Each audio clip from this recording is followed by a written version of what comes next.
कहा जाता है कि श्री भागवत गीता सबको पढ़ना और समझना चाहिए, क्योंकि यह सिर्फ एक धर्म विशेष के लिए नहीं है।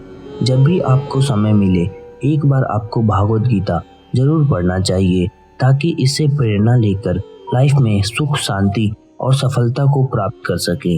भागवत गीता में 18 अध्याय हैं और इन 18 अध्याय में कुल 700 श्लोक हैं, जो आज के बिजी समय में सबके लिए पढ़ पाना थोड़ा मुश्किल है।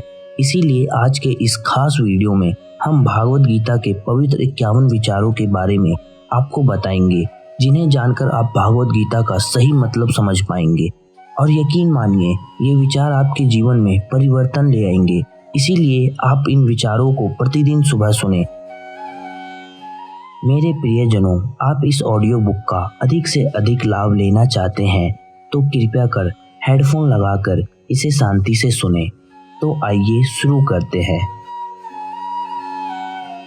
श्री कृष्ण कहते हैं, जिसने मन को जीत लिया है उसके लिए मन सर्वश्रेष्ठ मित्र है, किंतु जो ऐसा नहीं कर पाया उसके लिए उसका मन उसका सबसे बड़ा शत्रु बन जाता है।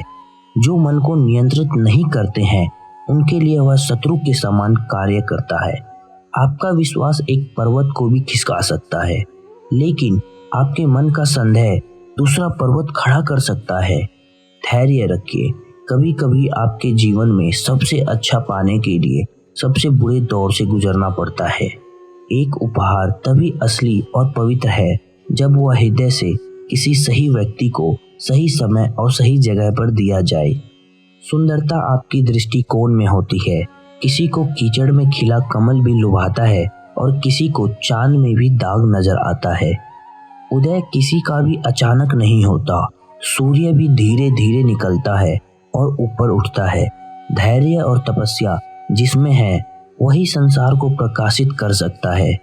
शब्द उतने ही बाहर निकालने चाहिए जितने वापस भी लेना पड़े तो खुद को तकलीफ ना हो।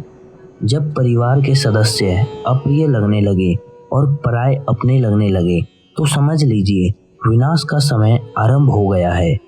जब सत्य की असत्य से लड़ाई होगी तो सत्य अकेला खड़ा होगा और असत्य की फौज लंबी होगी, क्योंकि असत्य के पीछे मूर्खों का झुंड भी होगा।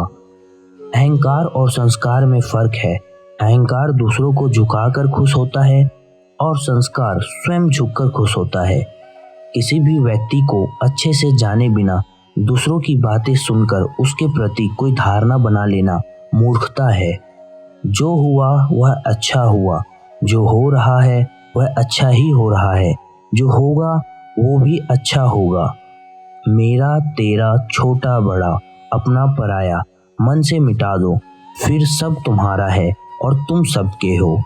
जीवन में यदि खुश रहना है तो अधिक ध्यान उस चीज पर दो जो आपके पास है, उस पर नहीं जो दूसरों के पास है। विपत्ति में धैर्य, वैभव में दया और संकट में सहनशीलता ही श्रेष्ठ व्यक्तियों के लक्षण है। बुराई बड़ी हो या छोटी विनाश का कारण बनती है, क्योंकि नाव में छेद छोटा हो या बड़ा हो नाव को डुबा ही देता है। परिवार और समाज दोनों ही बर्बाद होने लगते हैं जब समझदार मौन और नासमझ बोलने लगते हैं। श्री कृष्ण अर्जुन से कहते हैं, व्यक्ति जो चाहे बन सकता है यदि वह विश्वास के साथ इच्छित वस्तु पर लगातार चिंतन करे। जिसने मन को जीत लिया है उसने पहले ही परमात्मा को प्राप्त कर लिया है। मुश्किलें केवल बेहतरीन लोगों के हिस्से में ही आती है, क्योंकि वही लोग उसे बेहतरीन तरीके से अंजाम देने की काबिलियत रखते हैं। जो लोग बुद्धि को छोड़कर भावनाओं में बह जाते हैं उन्हें हर कोई मूर्ख बना सकता है। हे पार्थ, आत्मा पुराने शरीर को वैसे ही छोड़ देती है जैसे मनुष्य पुराने कपड़ों को उतार कर नए कपड़े धारण कर लेता है। अपनी इच्छा शक्ति के माध्यम से अपने आप को नई आकृति प्रदान करें। कभी भी स्वयं को अपनी आत्म इच्छा से अपमानित ना करें। समय जब न्याय करता है तब गवाहों की आवश्यकता नहीं पड़ती है। भगवान श्री कृष्ण अर्जुन से कहते हैं, जो कोई भी जिस किसी भी देवता की पूजा पूरे विश्वास के साथ करने की इच्छा रखता है, तब मैं उसका विश्वास उसी देवता में दृढ़ कर देता हूँ। मन अशांत हो तो उसे नियंत्रित करना कठिन है, लेकिन अभ्यास से उसे वश में किया जा सकता है। सेवा सबकी करो, मगर आशा किसी से मत रखो, क्योंकि सेवा का सही मूल्य ईश्वर ही दे सकते हैं। रोना बंद करो और अपनी तकलीफों से खुद लड़ना सीखो, क्योंकि साथ देने वाले भी शमशान से आगे नहीं जाते। भगवान श्री कृष्ण कहते हैं, खुद को कमजोर कभी नहीं समझना चाहिए। अगर आप गिरते हो तो उठने का प्रयास करो, लड़ो, पूरी निष्ठा से अपना कर्तव्य, अपना कर्म निभाओ, बाकी सब मुझ पर छोड़ दो। जैसे जल में तैरती नाव को तूफान उसे अपने लक्ष्य से दूर ले जाता है, ठीक वैसे ही इंद्रिय सुख मनुष्य को गलत रास्ते की ओर ले जाता है। अपनी पीड़ा के लिए संसार को दोष मत दीजिए। अपने मन को समझाओ, तुम्हारे मन का परिवर्तन ही तुम्हारे दुखों का अंत है। हे अर्जुन, अकेले रहना तुम्हें यह भी सिखाता है कि वास्तव में तुम्हारे पास स्वयं के अलावा और कुछ भी नहीं। क्रोध आने पर चिल्लाने के लिए ताकत नहीं चाहिए, मगर क्रोध आने पर चुप रहने के लिए खूब ताकत चाहिए होती है। श्री कृष्ण कहते हैं, दो प्रकार के व्यक्ति इस संसार में स्वर्ग से भी ऊपर स्थित होते हैं। एक वो जो शक्तिशाली होकर भी क्षमा कर देते हैं, और दूसरे वो जो दरिद्र होकर भी कुछ दान करते हैं। जो हुआ वह अच्छा हुआ, जो हो रहा है वह अच्छा हो रहा है, जो होगा वो भी अच्छा ही होगा। जीवन में सब कुछ खत्म होने जैसा कुछ भी नहीं होता।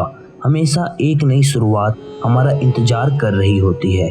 उस दिन हमारी सारी परेशानियां खत्म हो जाएंगी, जिस दिन हमें यकीन हो जाएगा कि हमारा सारा काम ईश्वर की मर्जी से होता है। हे पार्थ, जब भी विनाश होने का प्रारंभ होता है, शुरुआत वाणी के संयम खोने से होती है।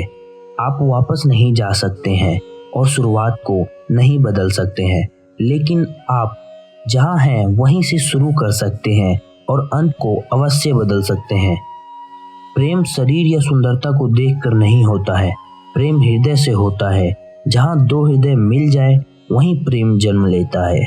अगर साफ नियत से मांगा जाए तो ईश्वर नसीब से बढ़कर देता है। श्री कृष्ण कहते हैं, जो व्यक्ति स्पष्ट और सीधी बात करता है उसकी वाणी कठोर जरूर होती है, लेकिन वह कभी किसी के साथ छल नहीं करता। जो अच्छा लगे उसे ग्रहण करो, जो बुरा लगे उसका त्याग, और चाहे वह विचार हो, कर्म हो या मनुष्य। जहां आपकी कोई कीमत नहीं है वहां पर रुकना अनुचित है, चाहे वो किसी का घर हो या किसी का मन। कोई हाथ और साथ दोनों ही छोड़ देता है, तब कुदरत कोई ना कोई उंगली पकड़ने वाला जरूर भेज देता है। उन्हीं का नाम कान्हा है। हे पार्थ, जिसने मन को जीत लिया है उसने पहले ही परमात्मा को प्राप्त कर लिया है। प्रेरणा का सबसे बड़ा स्रोत आपके अपने विचार हैं, इसलिए बड़ा सोचें और खुद को जीतने के लिए हमेशा प्रेरित करें। कोई कुछ भी कहे, बस अपने आप को शांत रखो, क्योंकि सूरज कितना भी तेज क्यों ना हो, समुद्र सूखता नहीं है।